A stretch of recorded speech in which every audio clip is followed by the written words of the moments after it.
Jai Hind, Jai Bharat, and welcome to Dev Talks. This is Aadi. As you all can see, I have with me Lieutenant General Syed Hasnain, who's going to look towards the other side of the border for a change, sir.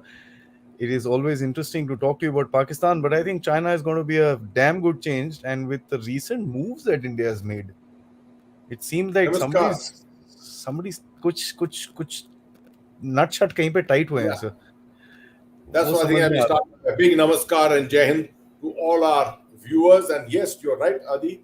Um, Mostly people are used to seeing me and you talk about this side, the West, Pakistan, Middle East, a lot of the US, and things like that. We have spoken of China before, but much lesser. I think it's about time we focus there on certain subjects. I have served on the LAC quite a bit, so I do know the LAC dynamics. But more than important than the LAC dynamics today is to look at the larger gamut of things. You know, the strategic moves that are being made by China to try and be the preponderant power by 2049, है. and what is coming in its way at the moment.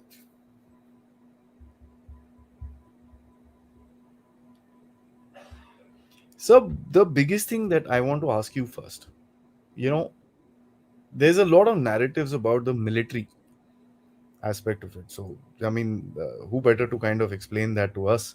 क्योंकि देखिए sir, सबसे बड़ी चीज क्या है? सब लोग बोलते हैं यार ये हो गया, वो हो गया, ये हो गया, वो हो गया.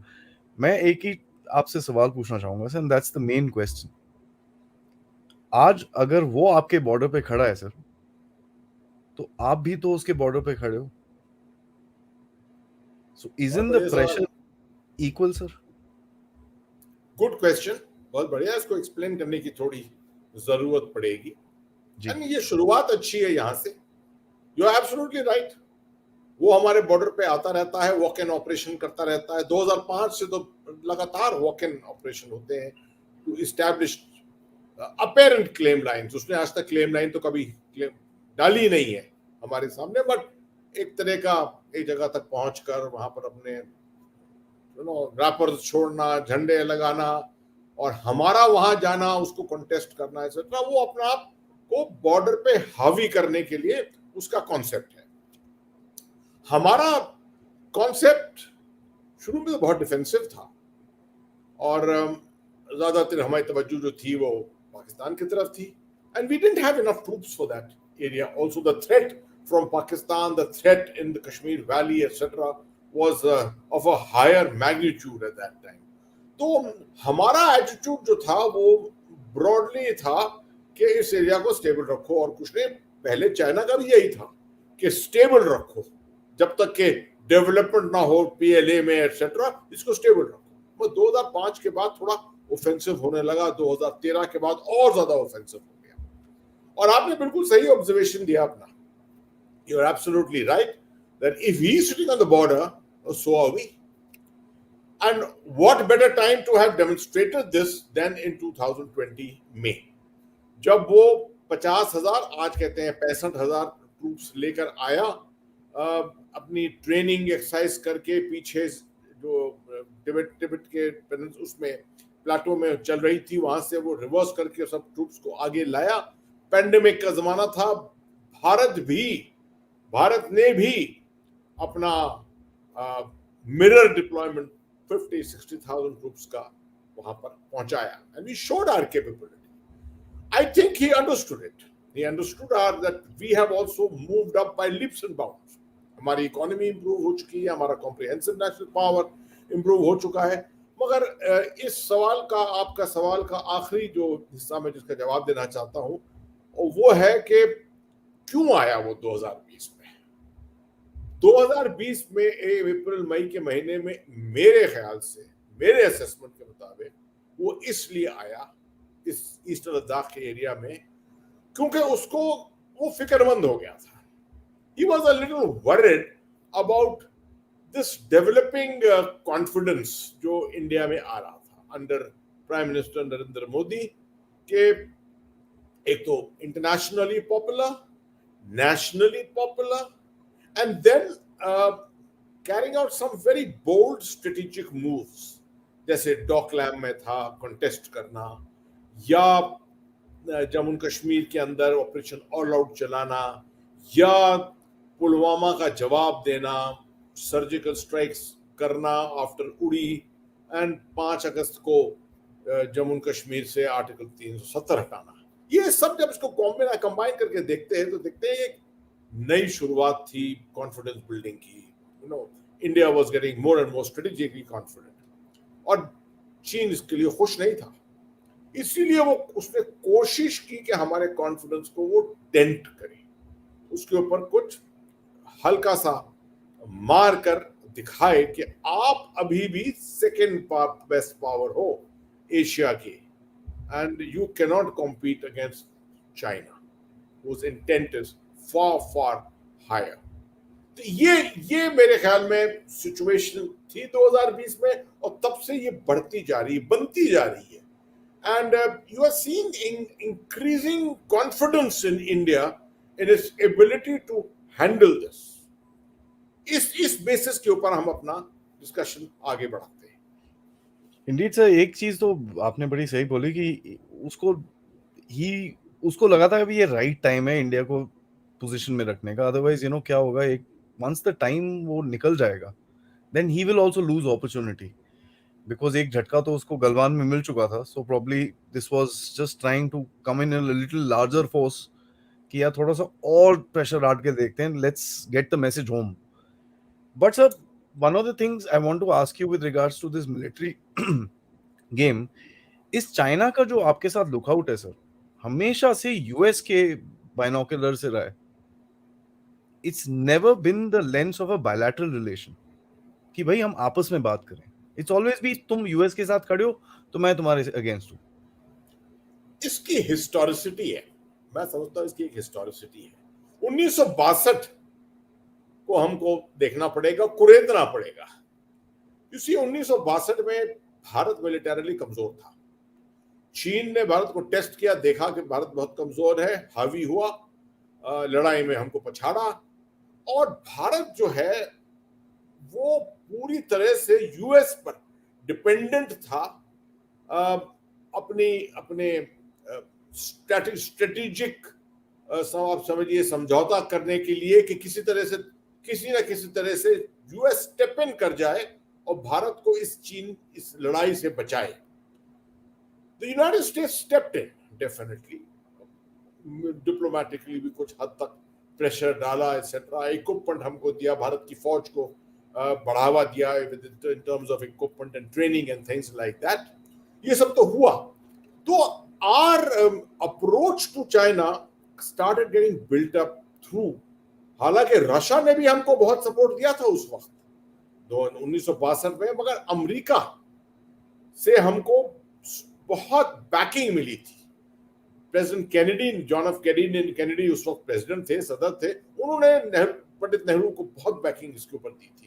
And I think that got sort of registered in our brains, in India's DNA more than anything else. And although we were on the wrong side in the Cold War, we were never part of support to the United States, but somehow there always remained a soft corner in the population for the United States. That typical democratic values and things like that, quality of life which all Indians were desirous of, and things. This relationship that was built up. 1991 से Indo-US relations have taken a completely different turn. वो kick letter proposals के बाद Indo-US military to military relationship शुरुआत हुई, nuclear relationship बनी, in the middle थोड़ा सा short term time था जबकि वो standoff हुआ because of the nuclear test in 1998. Otherwise the relationship has been a very very strong relationship. तो इसलिए, and Russia has been a power which has been dwindling in its effect all these years. तो इसलिए जो post Cold War developments थे उसमें India formed a very important part of the US overall matrix, overall strategy. अगर आप देखें तो the outreach to India increased hugely. the effect, the attempt to try and get India into the Indo-Pacific, और उस time पे Asia Pacific कहते थे, Asia Pacific game के अंदर ज्यादा जाए. मैं खुद हवाई गया. हवाई में मैंने 3 महीने 3.5 महीने का कोर्स किया और मैंने देखा किस तरह से अमेरिका जो थे, अमेरिकन सर्विसमैन जो थे, भारत की तरफ देख रहे थे. They invited me to Pacific Command to give a lecture on Sri Lanka, on IEDs and things like that. They wanted to know more and more about India. तो ये इसी की वजह से जो है हमारी रिलेशनशिप जो है चीन के साथ भी काफी हद तक, as you said very correctly, through the prism of the United States हम इसको व्यू करते हैं. सर इकोनॉमिक्स में देखते हैं. I mean this is something very interesting, क्योंकि हमको दोनों तरफ के नैरेटिव्स देखने को मिलते हैं. एंड आप थोड़ा सा उसके अंदर help us see the light a little bit, because एक तरफ तो हमारी इकोनॉमिक ट्रेड काफी है, $120 billion and this and that. और हमको ये भी पता है वो ट्रेड बड़ी इंपॉर्टेंट है हमारी अपनी इंडस्ट्री के लिए, जब तक आप अपने आप नहीं करते. जैसे एपीआईज में ऑलरेडी काफी हद तक इम्प्रूवमेंट हो गई है. So that keeping that one aside sir. दूसरी तरफ हम ये भी देखते हैं कि we are also, I mean, disconnecting if I may from Chinese companies. Apps को भगा देते हैं, एप्स बैन कर देते हैं, ये कर देते हैं, वो कर देते हैं. All that is also happening. What is the economic game plan, क्या है सर आपका? बिकॉज देखिए यू आर इसमें, not reducing the trade, but आप स्ट्रेटेजिकली हिट कर रहे हैं. And what is the impact sir? देखिए this is almost a mirror image of the US China relationship. अगर आप उनकी भी रिलेशनशिप इकोनॉमिक देखिए तो ह्यूजली इंटरडिपेंडेंट है. अगर चाइना ने आज $18 ट्रिलियन की इकोनॉमी बनाई है तो काफी हद तक it is based on US technologies, research and development, intellectual property rights of the United States from there, taking a lot of things from there, doing a lot of reverse engineering. ये सब चीजें वो काबिलियत वहीं से आई है वो पूरी. The United States could have, well, very very consciously इन्होंने ये इसको बढ़ावा दिया. मैं आपको बताऊं कि 1969 में जब हेनरी किसिंजर और प्रेसिडेंट निक्सन आए थे दिल्ली, उसके बाद यहाँ से इस्लामाबाद गए थे और इस्लामाबाद में कंसल्टेशन के बाद निक्सन साहब तो चले गए थे वापस, और हेनरी किसिंजर जो थे मेरे ख्याल में उसी वक्त या उसी के थोड़ी देर के बाद वो बीजिंग गए. पहली visit to Beijing, ping pong diplomacy शुरू हुई. ये बढ़ावा देना था चीन को as a foil against the Soviet Union, because उस कोल्ड वॉर में अगर बैलेंस किसी तरफ टिल्ट करना था तो it was ultimately going to be the People's Republic of China. Populous nation, huge potential, but of course under the throes of the Cultural Revolution at that particular time. तो बड़ी consciously United states ने किया और promote किया China को, thinking that this will probably be A strategic, friendly strategic relationship. Although I'm quite certain that the United States would have visualized that a stage will come when China will be a competitor.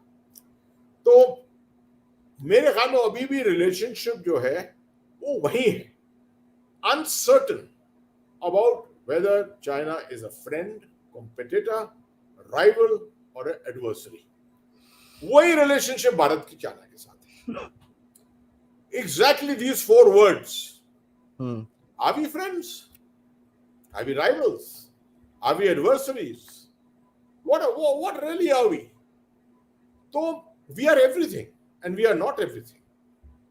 This is the classic gray zone. तो जो लोग कहते हैं ना कि भारत जो है उसको ग्रे जोन की कोई समझ ही नहीं है, अनकॉन्शियसली भारत को बहुत समझ है. We have been using gray zone all these years. We've been using gray zone. हम बोलते नहीं हैं. We have not been confronting China on the LAC. We have been quiet, of course, to our fault that we have not even solidified our own capability against China. बहुत देर में शुरुआत की हमने, in the fond hope that some kind of a goodwill will continue to exist because of the trade and things like that. मगर 120-125 billion dollar का trade कोई कम trade नहीं होता है. And just like the United States has maintained that economic relationship and yet maintained an adversarial relationship, Bharat और चीन के बीच में भी वैसी ही रिलेशनशिप इस वक्त है. ये बदल सकती है depending on how we progress from here. चीन की इकोनॉमी तो आपको मालूम होना चाहिए, taken a hit, quite a hit already. it's difficulty it will achieve 5% as per the media Hmm. analysis. Hmm. Hmm. 5% तो मुश्किल से शायद ग्रोथ मिले होगी उसकी. A nation which is used to 8, 10%, 14%. 1994 में it hit 14% growth. That nation today come down to less than sub 5%. It's a big hit. It's an aging population. Demographics are not in their favor at all.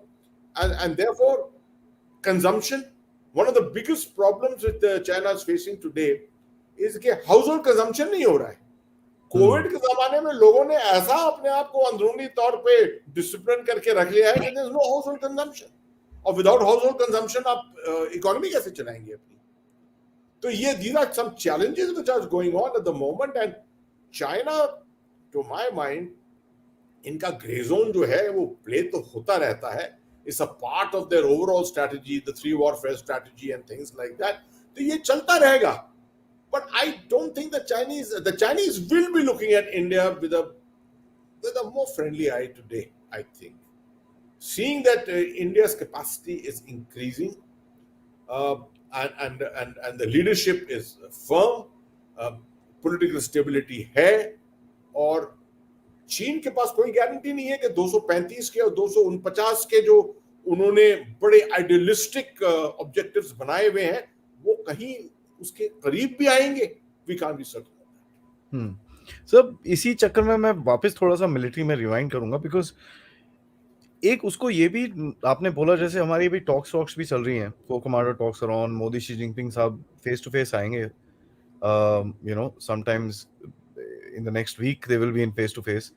तो कुछ तो चल रहा है पीछे, obviously it's not coming out in the open domain. ठीक है, let it be where it is. अब वो जैसे हैंडल करना है दोनों गवर्नमेंट्स को, वो करना है, that is how it is. My point is sir, militarily speaking, अगर चाइना का जो अभी उसकी बिलिजरेंस शुरू हो गई है सर साउथ चाइना सी के अंदर, you seen the, I am sure आपने वो वीडियोस देखे होंगे of hundreds and hundreds of these boats. They are now fighting over a old World War 2 sunken ship off the coast of Philippines. So वहां पर थोड़ा भी stand of चल रहा है. ताइवान के साथ they keep ratcheting up whole lot of things. So there seems to be a shift of the Chinese attention towards its eastern front. अब वो अगर इंडिया के साथ भी एक फ्रंट खोल के बैठा है sir, you know, whatever said and done sir, it takes a lot of resources, man power. अगर वो 50,000 लेके बैठा है तो उसके पास बैकअप में बंदे होंगे. His army is, not that good in terms of the ground troops and all that stuff. So there's long lines of communication for him. It's not a short this thing. It's a damn disadvantage, sir. Why don't the Chinese understand that? देखिए, I think it's all being played to a strategy. China जो है अब आमतौर पे कभी नी jerk reactions नहीं करता है आमतौर पे. ऑल्दो यू कैन क्लासिफाई के मई 2020 में जो उसने किया था वो क्या नी जर्क था कि नहीं था, उसके ऊपर हम डिबेट कर सकते हैं, मगर आमतौर पे नी जर्क नहीं करता है. वो ही थिंक्स थ्रू कि क्या क्या है. अभी वो साउथ चाइना सी में they are even making landing strips. आपने देखा है 600 मीटर का एक नया लैंडिंग स्ट्रिप एक आर्टिफिशियल आइलैंड के ऊपर उन्होंने बना दिया है, जिसके अंदर some turboprops can probably land, aircraft can land, jets cannot yet land there. I think China has been realizing suddenly कि एक तो उन्होंने बहुत ज़्यादा attention यूक्रेन के ऊपर डाला, lot of attention on Russia, and they see that this war is not going to go anywhere, and sooner than later the United States is going to start getting more fidgety about the Indo-Pacific. You've already seen time पर बीच में sports होते हैं. Suddenly there was a spurt of activity in South Pacific. Papua New Guinea के ऊपर एकदम से बहुत सी activity हो गई. तो ये स्पोर्ट्स में होता है. This is also part of US strategy. It's a very good thing, but it keeps China engaged here and there, and gets them worried. So they probably feel that this for quite some time they were engaged on the line of actual control. Then their attention was on the European front. Their attention was a lot on the Belt and Road Initiative, stretching into Africa, stretching into Central Asia, etc. Indo-Pacific, thoda, ever since the time of their standoff against Philippines, तब से कुछ ज़्यादा इसके ऊपर emphasis नहीं हुई थी. Now suddenly they're getting into it. Particularly after Nancy Pelosi's visit to Taiwan, they did realize that they had better get their act together. And you see from time to time Taiwan के ऊपर वो कुछ ना कुछ हावी होते रहते हैं. They try and show their energy towards Taiwan from time to time, thinking that if they don't do it, then the general idea in ASEAN और Southeast Asia, East Asia, दोनों के अंदर ये एक तरह का perception बन जाएगा that the Chinese do not have the capability to fight for their interests in the Pacific region or in the Indo-Pacific region as such. So from time to time they have to show this energetic sort of concern for certain areas. I always feel this gunboat diplomacy against Vietnam, then a little bit of gunboat diplomacy against the Philippines, and that kind of a thing. It harking back to good old typing revolution 1840s, 1850s, जब ये gunboat diplomacy British खेल रहे थे इनके खिलाफ, तब की वही gunboat diplomacy है आज इनके यहाँ पर इन देशों के साथ खेल रहे हैं. बट इसी के बीच में एक बड़ा इंटरेस्टिंग डेवलपमेंट हो गया है जो शायद आपने पढ़ा होगा. मैंने उस पर आर्टिकल भी लिखा है रिसेंटली कि एकदम से भारत के 3 भूतपूर्व चीफ जो हैं, आर्मी, नेवी, एयरफोर्स के चीफ जो थे, वो तीनों एक साथ एक वक्त ताइवान में, ताइपी में एक साथ उनकी विजिट हुई. अब ये क्या कर रहे थे वहां पर? ये तो पहली दफा हमने सुनने में आया है कि भारत के India's military concern suddenly for Taiwan. How will this suddenly come into being? This is something that we may like to discuss. Actually, sir, आपने जब बोल रहे थे, one of the viewers has actually said कि we need to get into, this thing that what our former military chiefs were discussing on their recent trip to Taiwan. He put this thing, I read it and आपके मुंह से निकला कि साहब ये तीनों पहुंच गए. Sir, नरवणे साहब तो he was sitting with a Uyghur activist and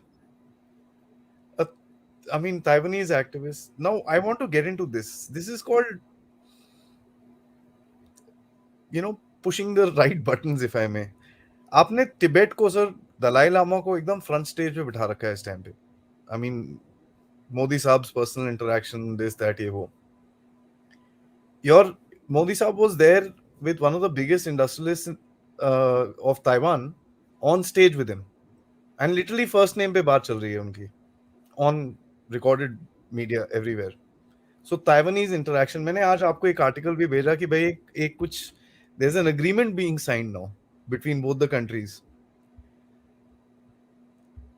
Tibet, you're talking about this, that and the other. अभी वो elections ये वो काफी कुछ होने वाला है उसके अंदर. आपके elections हुए, आपने कराए, कोई problem नहीं है. You've gone ahead and done all that. पहले ये चीजें नहीं होती थी sir. What is changed in this India strategy कि भाई 3 service chiefs वहां जाके photograph and put it out? What is this target, sir? I honestly feel ये कभी method of, there is a method to madness always. Hard diplomacy. लोग समझ रहे हैं कि ये पागलपन है, भारत क्या कर रहा है एकदम से. Hard diplomacy, ना sir. I give a lot of credit to the government of India. Lot of credit for this. मैं ऐसे नहीं कह रहा हूँ मैं, but I have thought this through. That's why I wrote this article in the first post. देखिए, Taiwan Bharat के लिए बहुत important देश है, especially now with the requirement of semiconductors. And semiconductor industry में Taiwan is one of the leading lights. तो भारत और Taiwan के बीच में इस बेसिस के ऊपर बहुत चर्चा हो रही है and things are moving ahead. साथ में India knows that this is a very, very touchy issue with China. China knows that India has followed a one China policy right. हमने कभी to China policy नहीं follow. We are the ones who came forward to encourage them to even join the United Nations. मतलब Security Council का member बनना, ये सब करना, वो सब उसमें हमने greatly support किया था. मगर I think someone has read the US strategy and US policy very well. The United States has also followed a one China policy. But they have never refused. In fact, exact words मैं सब आपको देता हूँ कि I read it somewhere. I've got it here. The US doesn't agree with Beijing's claim to sovereignty over Taiwan. देखिए, इसको पढ़ी देखिए. The US does not agree with Beijing's claim to sovereignty over Taiwan, nor does it agree with Taiwan that the Republic of China, the name for Taiwan, that the Republic of China is an independent sovereign state. ना ये ना वो इनके ऊपर हावी ना हो, ये अपने आप को इंडिपेंडेंट ना समझे, मगर हम वन चाइना बिलीव करते हैं. This is the American policy. I think India is taking a leaf out of this policy. Wonderful thing this is. We're taking a leaf out of it and saying we believe in one China policy, but we can do what we wish with Taiwan. हम business करेंगे Taiwan के साथ, हम military to military relationship भी कर सकते हैं उनके साथ, हम डिप्लोमेटिक रिलेशंस भी एस्टैब्लिश कर. कौन कहता है कि आपको रिकॉग्नाइज करना है to come into diplomatic relationships? That is the old world. This is new world. This is the Americans have rewritten all the policies and pages on diplomacy by doing this. हम भी वो कर सकते हैं. So I think this is a smart move. We have been at the receiving end of Chinese gray zone warfare for far too many years. Far too long. Far too long. और हम हर दफे black and white में respond करते हैं.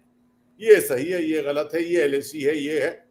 हमें मालूम ही नहीं था कि इनके साथ ग्रे जोन का खेल कैसे खेले. मैं समझता हूं ये एक पहली दफे ये सामने आई है एक इंडियन स्ट्रेटजी जिसमें हम अपना अपने ग्रे जोन की काबिलियत दिखा रहे हैं कि भाई आप चाइना है, हम आपको रिकॉग्नाइज करते हैं. ये ताइवान है, आप, it doesn't belong to you. We still believe in one China policy. China तो एक ही है, मगर we can have a relationship with them. उसके बाद अब हम इकोनॉमिक रिलेशनशिप कर रहे हैं और कुछ नहीं कर रहे उनके साथ. अच्छा, इनको भेजना by sending the 3 chiefs there, you were conveying बस एक सेमिनार अटेंड कर रहे थे ये. उसके बाद बाकी चीजें सब ऑप्टिक्स हैं, वेरी गुड ऑप्टिक्स, मगर वो सेमिनार अटेंड करने गए थे. वहां पर 3 चीफ एक साथ जाकर वहां बैठे और सेमिनार अटेंड कर रहे हैं. Obviously everyone in Beijing is going to start looking up. ये है क्या? इसमें तो दाल में बहुत काला है. और ग्रे जोन वॉरफेयर की जो जड़ होती है वो वही होती है दाल में काला. एंड उसके साथ में मलाबार एक्सरसाइज भी चल रही है. मलाबार भी चल रही है साथ में. So this is Indian military hard power in different ways mixed with Indian military soft power coming together and conveying some messages. आप बीजिंग में बैठ के पढ़िए कि इनके मैसेजेस को. हमने भी आपके मैसेजेस पढ़े हैं, सालों से पढ़े हैं हमारे आपके मैसेजेस. ठीक है, आप भी पढ़िए हमारे मैसेज. सर मैं एक्चुअली तिब्बत का बोल रहा था, मेरे दिमाग से निकल गया. जनरल नरावने ने तो ये भी बोल दिया भी तिब्बत की हिस्ट्री थोड़ी रिविजिट करनी पड़ेगी. हाँ बिल्कुल बिल्कुल बिल्कुल. In fact you are right, absolutely. मुझे याद है आज ही मैं अपना एक जो बड़ा स्ट्रॉन्ग ग्रुप है हमारा, स्ट्रेटेजिक ग्रुप कासा, इसके साथ मैं डिस्कस कर रहा था. मैं देख रहा था और पढ़ रहा था, इनके ऊपर बड़ा डिस्कशन चल रहा था आज कि हमने 2020 में एक सेमिनार किया था. उसमें हमारे जो बड़े बड़े स्ट्रेटेजिक जनरल्स जो हैं उन्होंने सजेस्ट किया था कि हमको 3T पॉलिसी प्ले करनी चाहिए. ठीक है, 3T क्या है? Taiwan, Tibet, Turkistan. Now most people will not know among our viewers, हमारे व्यूअर्स को नहीं मालूम होगा ये तुर्किस्तान क्या है. क्या नहीं sir, let me tell you, I interviewed the prime minister in exile of East Turkestan. हाँ बिल्कुल बिल्कुल. देखिए Saleh Hodyar. So some of them who watched that show would know them. Would have known. So you know, I also like to. It's a Uyghur connection to this whole thing, which must be understood, and the sensitivity of China to the whole Uyghur issue has to be understood. अगर आप अरुणाचल प्रदेश को, लद्दाख को, उत्तराखंड के अंदर इलाकों को आप claim कर रहे हैं इस तरह से, तो obviously populations are also being claimed. Then obviously we have a right also to make contacts with people who don't necessarily see eye to eye with you. हम कोई लड़ाई के मुंह में नहीं है. we are not coming to blows. We are not coming to Galwan or something like that. But ये जमाना है जब हमें इस खेल को जिस तरह से चाइना खेलता है थ्री वॉरफेयर स्ट्रेटेजी जो है उसकी, legal warfare, cyber warfare, media warfare, इन तीनों को मिलमेल जोल कर इसको खेलना पड़ेगा और इसको बैक करना पड़ेगा. It has to be backed by a very strong hard power, which is what the PLA does. They back it with strong hard power. तो इसमें हमारी कोई ढील नहीं होनी चाहिए, हमारी ये काबिलियत चलनी नहीं चाहिए. इसी के साथ साथ जो है ये टर्मिनोलॉजी है called cognitive warfare. Cognitive warfare जो है is played out in a semi peacetime kind of a period in which you can use the power of psychological warfare, information warfare, cyber warfare, anything you wish. These things can all, today's technology enables you to do all this, right? तो अगर आप ये नहीं खेल रहे हैं, if you are not using influence internationally, then obviously you are not into modern aspects of not warfare, should I say, of standoffs. I mean, this is a very important thing sir. जो आपने last में जो line बोली है, मैं एक सवाल उसका लूंगा, उसके बाद एक आखिरी क्वेश्चन लास्ट के लिए before I get into the audience. हमारे पास करीब करीब 630 लोग देख रहे हैं इस टाइम पे. Guys, like is very important. ठीक है, we need to spread this message. ठीक है, मैं हमेशा बोलता हूँ सबको, please like this video as many as people as possible. Is just a touch on your screen, nothing more than that. ठीक है, so let's my question about influencer, दो पार्ट्स में. एक है आपका जो नेबरहुड, उसमें पाकिस्तान तो बास्केट केस उसको छोड़ देते हैं, वहां पे भी कुछ गेम चल रही है अभी, वो that you and I will discuss next week. Will leave it for that, for that particular matter. But the rest of the neighbourhood, आपने धीरे धीरे धीरे धीरे धीरे धीरे persistently, and I want to take yourself in the audience back to 2016. Sri Lanka was buying weapons from China. Myanmar was buying weapons from China. Bangladesh was buying weapons from China. Nepal was doing a lot of stuff with China. Bhutan के साथ talk शुरू हो गए थे उनके. सब जगह पे आपका you were getting hit. Today it's literally the reversed, and you are selling weapons to the Chinese neighbors. So that's one part of it in the region. दूसरा सर, अगर आप देखिए, आपका इन्फ्लुएंस, अगर आप, how would you look at in the larger Indo-Pacific region versus China, आपका जो unwritten battle चल रहा है सर, एक there's a very unwritten battle. How would you gauge that, sir? देखिए, बहुत अच्छा सवाल है ये, and it will need a little elaboration. जी प्लीज. ये जमाना था जब हम अपनी डिफेंस को सिर्फ बॉर्डर के साथ जोड़ते थे कि एलएसी पर हमारे जवान लगे हैं, यूनिटें लगी हैं, डिप्लॉयड हैं, उनके पास काबिलियत है डिफेंड करने की. पीएलए जो है वो पीछे है, काफी वक्त लगेगा उनको मोबिलाइज करने के लिए, तो वी आर रीजनेबली सिक्योर. यही चीज नेवी के साथ भी, मैरिटाइम जोन में भी हमने कभी कंटेस्ट नहीं किया. हमने बस ब्रॉडली ये था कि as long as we have got a broad surveillance over our maritime zone, it is good enough. ये नहीं देखा कि लड़ाई जो है, लड़ाई क्या मतलब, conflict और difference of opinion with different nations goes into different domains. ये सिर्फ kinetics के ऊपर नहीं जाती है. और information जो है ये तो ट्रेड के अंदर भी जाती है, टेक्नोलॉजीज में भी जाती है, मगर इंफॉर्मेशन और इन्फ्लुएंस ऑपरेशन पे सबसे ज्यादा जाती है. इसके ऊपर हमने कभी तवज्जो दी नहीं अपनी. We never paid attention to it. आज जो है मेरा जो सबसे ज्यादा मेरा प्रपोजल है, मेरा सजेशन है गवर्नमेंट ऑफ इंडिया को, इसके देखिए, लेट्स आइडेंटिफाई द प्लेसेस. ये सिर्फ चीन के खिलाफ नहीं, all anyone who's adversarial to India, Pakistan हो चाहे चीन हो, जॉइंटली एफर्ट इनकी चलती रहती है. अगर आप देखें दुनिया के major capitals, strategic capitals of the world, Melbourne से शुरू करिए, सिडनी आइए, सिंगापुर जहां पर Rajaratnam school of international studies है, institute of South Asian studies है, दुनिया भर के वहां पर बड़े इंपॉर्टेंट थिंक टैंक्स हैं वहां. और इधर आप आइए तो शायद कभी कभी बैंकॉक में भी हो सकता है. बैंकॉक में बेशुमार सेमिनार होते रहते हैं हर वक्त. मिडिल ईस्ट में आइए तो there is one place, Manama, Bahrain में, जहां बहुत इस तरह की एक्टिविटी, स्ट्रेटेजिक एक्टिविटी होती रहती है. Then you step into Europe, कुछ थोड़ा सा इस्तांबुल में, मगर ज्यादा जो है ब्रसल्स. ठीक है, लंदन, लंदन तो is the mother of all this. London, Brussels हो गया थोड़ा, कभी कभी जिनीवा में हो जाते हैं कुछ। हर जगह ऐसे थिंक टैंक्स, ऐसे इंस्टीट्यूशंस हो हैं जहां पर कोई ना कोई सब्जेक्ट इंटरनेशनल पॉलिटिक्स का, सब जियो पॉलिटिक्स के ऊपर होता है। वहां पर जहां पर भी ये हो रहा है, वहां पर चाइनीज और पाकिस्तानी एम्बेसीज जो है वो आइडेंटिफाई करती हैं कि कौन सा ये सब्जेक्ट है जिसमें उनको शिरकत करना चाहिए, and they make sure. National defence university भी चाइना से, and from Pakistan retired diplomats, veteran army, air force, navy officers, academics from different institutions, ये हर जगह जाते हैं।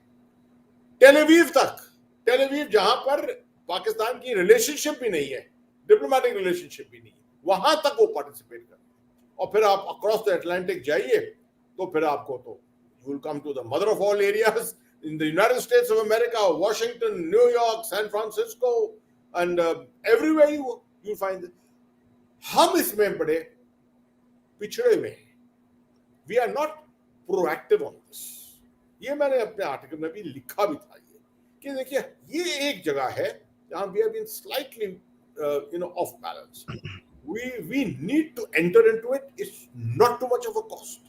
You need to identify the right people. We have got a very good fraternity of veteran diplomats, veteran senior service officers, academics हमारे JNU के हैं, अलग अलग जगहें हैं, from there some excellent academics come out on international relations. इनको select करिए, team बनाइए, करिए, इनको भेजिए, let the embassies be proactive on this. Time पर आप मिलिट्री पेपर्स बनाइए। अब मैं आपको एग्जाम्पल दे सकता हूं, छोटा सा एग्जाम्पल। आप अगर दुनिया में जाइए तो किसी को शिमला अग्रीमेंट के बारे में मालूम ही नहीं है। Everyone talks of UN resolution 1948, 1949, क्योंकि हमने बात ही नहीं की है इसको। यहां तक कि इंडियन एम्बेसीज जो है शायद उनके पास भी इतनी वो नहीं है, ज्ञान नहीं है, कश्मीर के ऊपर ज्ञान नहीं है। They can't speak about all this with authority, और खुद वो अटेंड नहीं कर सकते ऐसे सेमिनार। एक तो वक्त नहीं है उनके पास, और दूसरा काबिलियत भी नहीं है to attend. You need subject matter experts to do all this. So this should be a part of our strategy to ensure anywhere. मेरा तो रिकमेंडेशन है 100 events a year. 100 events a year आप दुनिया भर में देख लीजिए, मेलबर्न से न्यूयॉर्क तक देख लीजिए, जहां जहां हो रहे हैं उसमें आपकी team of 2 to 3 suitable subject matter experts should be there to deliver your narratives, counter the narratives which are being played out against you. अगर आप इसको छोड़ देंगे तो वो narratives आपके एडवर्सरी के narratives आएंगे, और वही प्ले आउट होंगे, वही ओपिनियन बनेगा दुनिया का। We want to avoid that. So this is something cognitive. This is called cognitive warfare, influence operations आप समझिए।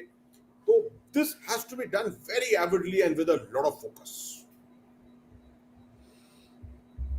बहुत ही this is a very important thing sir, क्योंकि एक जो इन्फ्लुएंस जाता है वो बड़ा इंपॉर्टेंट है कि आप अपनी स्टोरी बता सकें, आपका नैरेटिव बता सकें, अपने साइड की जो कहानी बता सकें। जब से हम बताना शुरू करें दुनिया आपके साथ आके खड़ी हो गई है। थोड़ा बहुत जो हम लोग एफर्ट कर रहे हैं, मिस्टर जयशंकर और काफी कुछ इनकी तरफ से पर्सनली हुआ है, but as a conceited narrative वो वो एक गैप है sir. That's absolutely correct sir. Sir last question, देखिए चाइना एक ऐसी सिचुएशन में आने वाला है सर, and this is just a prediction और मेरा एक गेस है कि it will have to kind of take a call किस डायरेक्शन में जाना है चाइना को। It can't sustain what it's doing. ये तो अभी धीरे धीरे करके निकल रहा है बाहर कि economically there is a huge amount of challenge, strategically it's facing a pushback from pretty much all over the place except Russia से थोड़ा उसको है, but that also both of them understand it's a relationship of marriage of convenience sort of a thing. China needs to take a call somewhere or the other. It because उसका larger goal जो था sir was to counter USA and Chinese writings में, and this is very funny sir, इनके बड़े बड़े think tanks में पढ़ता रहता हूँ, all of them say India is central to countering the USA, the Western hegemony. So they themselves admit कि भाई इंडिया के बिना हम कुछ कर नहीं सकते। I mean we can't spread that entire game. when do you think China will need to take that call, sir? I'm not saying कि हमको चाइना की गोदी में जाके बैठ जाना चाहिए or anything, but see, they will have to figure out for themselves. हम तो ठीक है, हम बड़े खुश हैं, डोंट वरी, आप बैठे हो बॉर्डर पे, हम भी बैठे हैं, कोई बात नहीं, it's alright, perfectly alright, I am very happy क्योंकि इमरजेंसी परचेजेस होते रहते हैं तो ठीक है। सवाल बहुत दिलचस्प सवाल है ये, और I take you back to 2017 जब 19th कांग्रेस, रिमेंबर डॉकलैम के बाद ब्रिक्स समिट हुई थी वुहान में, उसके बाद was the 19th Congress. 19th Congress के जो documents निकले थे, it was very clear 2035 was the year that they were looking at. You know, Xi Jinping would be, as I always keep saying, 82 years old. That's the age at which Mao also died, right? 82 years old and zenith of his power, zenith of China's power. That is what he wants to make the strongest power. Earlier it was 2049, but I strongly believe 2035 is what Xi Jinping wanted in hearts of hearts, and that's what he mentioned here. That in his lifetime, a full lifetime president, in his lifetime, this will happen. The way things are developing in 2023, a little early to surmise too much from it. I think the United States and all the literature which is emanating from the United States think tanks is emanating for a purpose, and that is to influence international opinion. Your opinion and my opinion, right? I'm not influenced. Let me tell you, I'm not influenced. Because I know this is a cognitive game which is going on to dent China's confidence. Yes, Esteem, it should confidence. happen. I'm also, I consider the United States as an Indian partner of India and would definitely favor this. But I don't think China is yet so weak that it can't recover or it can't retain its objectives, etc. 5% is still. When did the United States last achieve 5% growth? I wonder. You can ask some American economist. I don't think they've achieved 5% for the last maybe 40 years, right? So, and a supercharged economy like that of China, if it's just under 5%, fine, I agree. But the demographics are against them. I'm fully aware of it. And at the moment, the economic patterns, that as I said, household expenditure, household consumption, etc., is what working against them. But not to say that this can't change. And in China, a lot changes very, very quickly in different ways, which the world can't fathom how it changes, right? But a lot of things change there. So I would not read too much into it yet. Secondly, as good as China is at cognitive warfare, the United States has become even better today. They've woken up, sir. They've really woken up after what's happened in Ukraine. Now the Ukraine narratives are all American narratives which are being put out, right? These are mostly Western narratives and NATO narratives which are being put out at the moment. Why good? They've achieved a hell of a lot in the ability to do so. The world is believing them in everything. We really, in India, most of us look both sides and just wonder which is the truth, what is really the truth. We don't like to just accept at face value something which is there. And that's exactly what I'm trying to apply to China. I think next year will be a very crucial year. The end of the Ukraine war will be a very, very crucial thing, right? That is the thing which will allow the United States to shift its entire focus this side into the Indo-Pacific, right? Unless something again happens in the AFPAC area or something again, some second global cycle of terror starts off in the Middle East or something to take away American attention. I don't think it's going to happen. But the Americans will probably get a first time look at the Indo-Pacific without any other divergence. Ever since 1991, they've never had that kind of a privilege to be able to do it, right? So this is what will happen. But I once again say, China, no certainty. It is always good to give your adversary a little more than what you read about him. And historically, China is I know they take beatings, but they bounce back. They bounce back very fast. We saw this during COVID.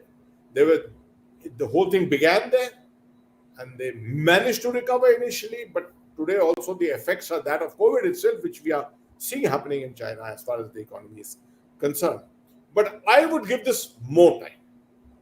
And while we give this more time, we should continue having different parameters to study, to see how permanent is this. Is this going to put China back by 10 years, 20 years, 30 years? Kya hai exactly? We were thinking of a parity in the American and Chinese economy by 2032, 2035. 23, $24 trillion economy versus $18 trillion. We thought they were all coming together to converge. I am now reading that there are assessments that this can't happen before 2060, 2070 possible. So the mismatch in economies is going to continue. And if that mismatch happens, then China will have to revise many of the objectives, strategic objectives, that they are looking at 2035 and 2049 at the moment. नहीं sir, आज का जो अगर आप Bloomberg के headlines देखें, I mean if you see that, in Bloomberg तो बड़ा प्रो चाइना shill है एकदम, and it's the amount of negative articles coming out from Yes, there. I've been reading them. I've been reading all the economic newspapers today, and all of them are full of it. And somewhere down the line, sir, मेरे को भी लगता है कि China is also accepting it कि चल ठीक है, मैं अपना थोड़ा अंदर से टाइट कर लेता हूँ, ये बढ़ाओ नैरेटिव, थोड़ा सा वॉर गेमिंग करो, कुछ करो. It is a serious matter. It is a serious matter, but as I told you, maybe a little too early to pass full judgment. Yeah, it is because we don't know the reality, sir. That's the problem, ना. हमको actual figures नहीं पता, हमको पता नहीं है क्या हो रहा है, क्या what is the reality, it's not really clear. So, sir, let's get into some questions. I think we can take 2 or 3 questions, because otherwise this session is going to be elongated, and our audience is not going to find it very palatable to see a program recording ultimately, which is. Oh, trust me, sir. There are 700 people watching us right now. Oh, so, already, yeah. So people are very interested in what you say, and trust me, the kind of comments that we're getting, people are really, really interested. Let's do one thing, sir. We'll quick fire them. Yeah. We've covered a lot of ground already. Oh yes, but there are a few interesting stuff. So just a little bit of this thing. Yeah. Guys, like, subscribe. That's the most important thing. We got what? How many likes do we have? With 700 people watching, we should have at least 300 likes. I think we can go a little more than that. So please do that for me, and it's very important that you spread the message. आप लोग contribute कर सकते हैं Dave talks की तरफ, QR code आप ऊपर है, और आप लोग members बन सकते हैं चैनल के, or you can send us a super sticker, super chat. Mind Waves, thank you so much for your super sticker. Thank you very much. So first question, Partha says, have you seen the abnormal weather in China? Are there really machines or devices that can alter climate to this extent? This is a question which is actually very popular today, sir, looking at what happened in Maui also. Yes. You are speaking to a disaster manager. So that's why I'm also smiling. So I'm glad that I'm taking this as the first question. Yes, you gave a very good example of what happened in Maui in Hawaii. The last time there were 400 people who died a couple of years ago that happened. This time, I don't know, we have had a very large number of casualties once again in these forest fires. See what's happening in India. Let's first leave out China. See what's happening in Himachal. See what's happening in Uttarakhand. 4 times the amount of rain delivered in a very, very short period. Right. This is what the climate change effect is taking place, which is essentially cloudburst kind of events which are happening. What's happening in Solan, in Shimla, and places like that. And of course, China, when anything happens, it always happens on a very, very enormous scale, right? And you're right, absolutely, that it's not abnormal weather. This is going to be a normal weather in the future. This is what everyone who's looking at climate change is saying. This is going to be a very, very normal weather in the future. In India, you're seeing that you've had the wettest July. You're going to have the driest August. And if you read today's papers, and the assessment will tell you that having a dry August affects overall your crop pattern. That means it's going to affect your food stocks, ultimately. This is the kind of danger which China will have to live with in the future. You see what happened in Pakistan last year, right? 2.3 million people got displaced, who are on roadsides, railway stations, yards, and places like that. They are in go-downs and granaries. They're staying there. 2.3 million people who came out of it. And China, Pakistan, there is no estimate of the amount of what did they lose. I mean, the estimates go from $10 billion to $40 billion in an economy which has $4 billion of foreign exchange, and feels very gratified if they get $6 to $8 billion of support from the World Bank, China, and Saudi Arabia. So, weather patterns, climate is going to play a huge role in the future, and science and technology has not been able to keep pace with this. This I can tell you as a disaster manager today. Even today in the afternoon, I was sitting over a huge project on urban flooding, on early warning and urban flooding and things like that. Technology has not been able to keep pace with this. We are trying our best. In India, we are well ahead of much of the world, let me tell you. And the Prime Minister's 10-point program on disaster risk resilience is actually contributing hugely. It's the mantra in India, it's the mantra internationally today. So China is definitely going to suffer the vagaries of climate change in the near future, and is going to make a huge dent on its overall economy. So John says, in the event of a Taiwan contingency, can India afford to be neutral? It would like it, but is it a feasible option? It depends on what you call a Taiwan contingency. If you're talking about a U.S. assault on, or rather a Chinese assault, or a U.S. counter assault on Taiwan, etc., to my mind, India must stick to the Indian Ocean side of the Indo-Pacific, frankly saying, right? Physically, though, there's an absolute no-no. Physically, there's an absolute no-no, I would say. Although a lot of my naval friends will probably bat for the other thing. They'll say, get to the other side of the sea of the Straits of Malacca, assist the alliance, which could be the Quad, it could be AUKUS, it could be many other countries come together, Vietnam, France, and things like that come together, support them. I don't think, first of all, I don't think this contingency is coming. And secondly, if it happens, I think it is best, as a part of this informal setup, we be responsible for the Indian Ocean side of it, in the Indo-Pacific. Uh, we don't have a blue water navy. We are not capable of switching on the other side of the Straits of Malacca and carrying out operational deployment as such, unless you do it in conjunction with other countries. On the diplomatic side, that's where the real thing will happen. Do you speak up? Do you condemn China? What do you do in this case? I think gray zone once again comes to your assistance. Don't have to commit yourself. Anyway, you don't have to commit yourself at all. Although, if you ask me, being on the American side in a situation such as this is always advantageous. And I don't think the Chinese are going to risk anything on the LAC if the Indo-Pacific, the Pacific portion, is very active at that particular time. So tilt in your diplomatic maneuvering, tilt a little bit, show a pro-American kind of a tilt, but don't go the whole way. I was reading an article in CICS here, which said that, can we leave this to chance? Can we leave the perception of Indian neutrality to chance? That's gray zone. That is So what is gray zone. Exactly. that's what they're asking. Sonal Sahai, thank you so much for your contribution. Devi Guru Prasad, thank you so much for your contribution. And the next question is, ask Aadi, what would be our next step to sweat China a little more? Can we say that the upcoming talk with Greece regarding the Piraeus port is a step in that direction?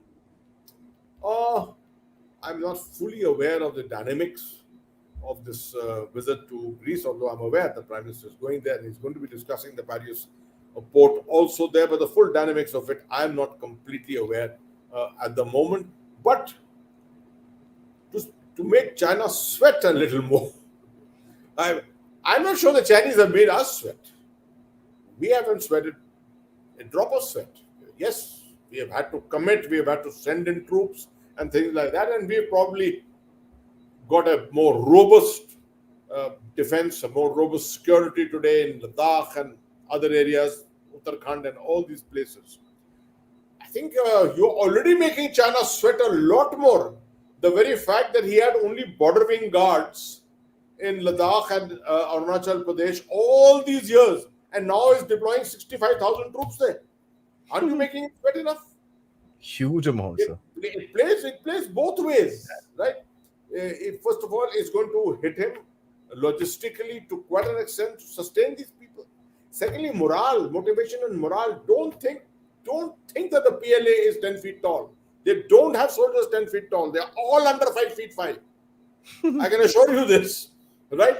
And They, and the ones that we have captured, I have spoken to some of our officers and troops, etc. They say their morale and motivation was in their boots completely. No one is happy to come up and live in all those areas in eastern Ladakh and places like that.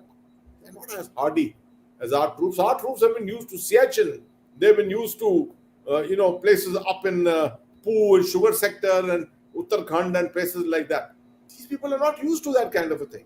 They have been doing chocolate cream soldiering in the depth areas of China somewhere. So I think you're making him sweat sufficiently. You needn't exert more than that.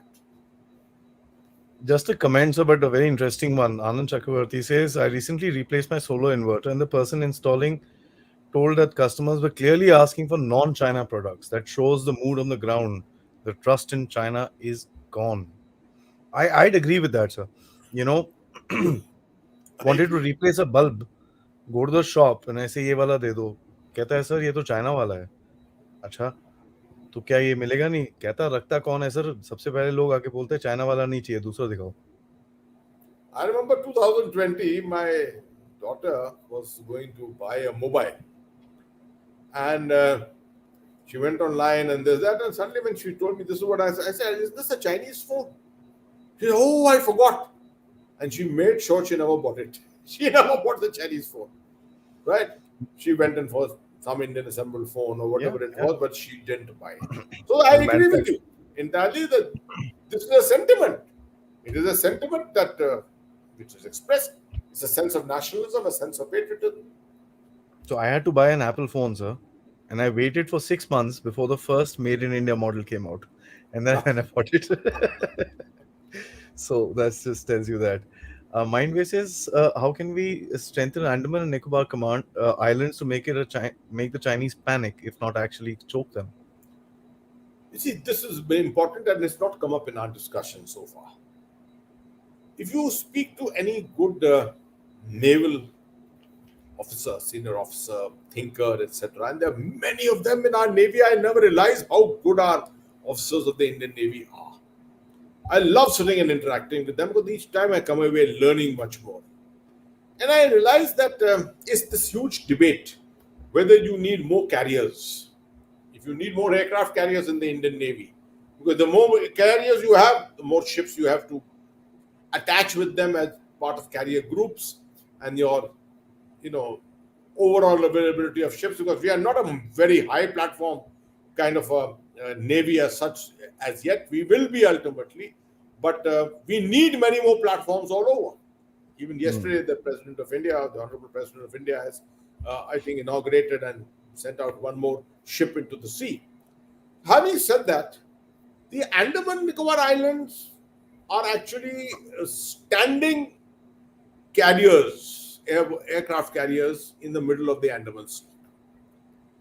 You got airstrips there, you got landing grounds there, and all kinds of things right in the vicinity of the Straits of Malacca. That means you enter the Straits of Malacca from the Pacific side, and you suddenly enter. When you're entering into the Indian Ocean side, you are coming into that yawning gap which is dominated by the Andaman and Nicobar Islands, and those belong to India. And if you have the facilities there, which we do have, mostly listening facilities, etc., and you have got a effective theatre. We have a theatre there. In the sense, we have already got a command there, an Andaman Nicobar command, which is an integrated command. Ultimately, if there is a separate theatre created there in the years to come, with a sufficient number of ships right there, we can make Chinese entry and exit from this very crucial area extremely challenging for them. I'm not saying Extremely you enter challenging. into war, but your mere presence there in these kind of things, you don't have to fire missiles, you don't have to fire naval guns. You have to only show your presence, and the presence is sufficient for that kind of a thing. So yes, the Andaman and Nicobar Command already quite strong, and this decision was taken in 2001 with the Kargil Review Committee report, and it was one of the first organizations which came up immediately after that, and is sustained for the last 22 years. It's been there, and getting stronger. I'll take a last one, sir. Ishan, thanks so much for your contribution. He says, Jain, sir, regarding disaster response. So he's getting you in your interest area, sir. And I know you've been running around. By the way, sir has taken out time in the middle of this whole stuff which is happening. I'm grateful. Uh, what are your opinions about the prospects of civil and disaster relief organizations in India? Do you believe that privately owned response and relief NGOs have any prospects in India? Ehsan, you will be rather Ishan, you will be surprised. You are taking away a thought from my mind. This afternoon, I was discussing with my staff and telling them that in a month and a half's time, the foundation day of the National Disaster Management Authority is coming up. And I told them that one of the things we must have on the foundation day is a event for about 45 minutes to an hour, a discussion of by high quality civil society organizations, as they are known, NGOs these days, civil society organizations who are involved in disaster management. They must come up and they must discuss their capability and their challenges. So you've actually taken away a thought of mine completely. I Through the COVID time, I found the work done by the civil society organizations was actually amazing, particularly in the field of psychosocial response. Who in this country thinks of psychosocial domain? In COVID, people were hit so badly by the psychosocial aspects. In any disasters which are happening in Himachal at the moment, in Uttarakhand at the moment, people who have lost their homes, this terrible tragedy at the temple in the mandir at Shimla, where a whole family has been wiped away. You see the psychosocial problems which people are going to have, and that is something to which NGOs, civil society organizations, have to contribute in a huge way. And I foresee, first of all, this is a domain which is making strides in India in a huge way. Of course, it's not keeping up with the challenges. Challenges are far too many. Every other day you touch something and you come out with a new thing. I was recently in Lucknow to conduct a mock exercise and a tabletop exercise, and people had a perception that हमारे district में तो कुछ होता ही नहीं है. One district said that our district is not prone to any disasters. So what we did was we enacted a situation, a scenario of a Balasore type train accident right in the middle of that district. They woke up. They had no idea. Right? Any kind of tragedy can happen, and you have to be prepared for it. What our job today is in NDMA is to sensitize the whole nation to it. And sensitize as a part, if you read the 10-point program of the Honorable Prime Minister, you will see knowledge management is one of the very important aspects. Number first, yes. Knowledge. How many people know what is a disaster? Disaster is somebody else's business. The NDRF will come and relieve. और कुछ नहीं तो army को बुला लेंगे. Army को बुला लेंगे. See, what went into making Gujarat this Biparjoy cyclone, making it zero fatality? We had not one fatality in Gujarat. How did it happen? You think we were sitting on our haunches? Everyone was sitting here and working on it, the preparedness part of it. Sending out warnings. 32 million messages were sent by us, warning people in Gujarat about the coming cyclone. We shifted thousands of people into permanent buildings. All the wiring and the telephone cabling and everything has been put underground. All this has happened. Most people are not aware of it. A lot is left to happen. And it will happen. Obviously, sir. Obviously, absolutely, obviously. There's obviously a scope of improvement everywhere. I don't deny that fact, but the sheer factor that stuff is happening in the way that it is happening. I mean, such big floods have come out. You see very distressing videos of people, but you also see them with an assurance. उनके मुंह पे एक assurance दिखता है कि साहब हमारे पास कोई है, हमको कोई ले जाएगा. And trust you me, sir, with all my heart and going out to the people in in our country and in USA who's gone through this thing in Maui, I don't see that there. I just don't see any relief work. I don't see the armed forces being pressed in. I don't see nothing. People are still holding their stuff, sitting, wondering something will come. And here, forces are there, NDRF is there, civilians are there, NGOs are there. It is just, heartening to What see the people are spirits. perhaps not aware of is a thing called community response today. Mhm. Today we have a thing called the Apda Mitra. 3 lakh Apda Mitras have been created, who will be the first responders on the ground itself anytime a tragedy strikes of this nature. Absolutely. Sir, thank you so much. This was fantastic. I think a lot of people would have really enjoyed this. Uh, you know, uh, with the numbers, I think it was a very popular discussion. So thank you so much. Just to leave all the audience, we're going to be taking up Pakistan, which is developing in a very interesting way. The next week, sometime we'll find time with Sir and do a nice show with him. But Sir, thank you so much for Thank indulging you me very with much, China. and looking forward to that program on Pakistan with you again. And Jai Hind, my sir. Jai Hind to everyone.